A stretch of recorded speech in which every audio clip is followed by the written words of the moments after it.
कारण की पाऊस आता 35 दिवसच राहिला आहे. तर तुम्हाला सांगतो आणखी जवळपास 6 तारखेपर्यंत असंच वारं चालू राहणार आहे. 7 तारखेला वारं बंद होईल, मात्र 9 तारखेला या ठिकाणी पाणी साचलेलं दिसल म्हणून हे अंदाज लक्षात यायचा. म्हणजे 9-10च्या दरम्यान तुमच्या कोल्हापूर जिल्ह्यामध्ये पाऊस पडणार आहे.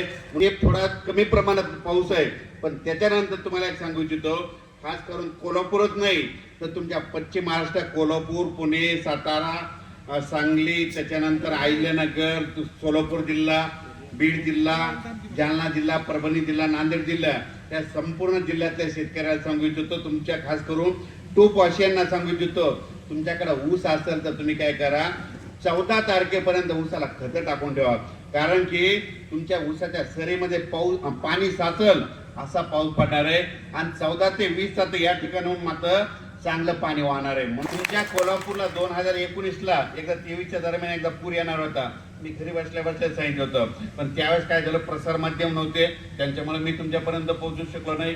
पण आता या 2026ला एवढी काही पूर परिस्थिती निर्माण होणार नाही, त्याच्यामुळे काही चिंता करायची गरज नाही. तुम्हाला काय करतो अंदाज सांगतो की आहे 2023 या वर्षी मात्र पाऊस कमी पडणार आहे.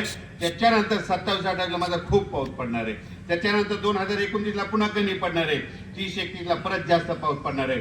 परत 2032ला कमी पडणार आहे. 33-34ला खूप पडणार. एक गोष्ट लक्षात घ्या, 2 वर्ष खूप पाऊस पडणार, 1 वर्ष कमी पडणार आणि ज्या वर्षी कमी पडणार मात्र त्या वर्षी तुम्ही मालामाल होणार म्हणून हे अंदाज लक्षात घ्यायचा. आता 2026ला कमी राहणार आहे म्हणजे या वर्षी तुमच्या ऊसाला चांगले उतार येणार आहेत म्हणून ही सर्वप्रथम शेतकऱ्यासाठी आनंदाची बातमी. हे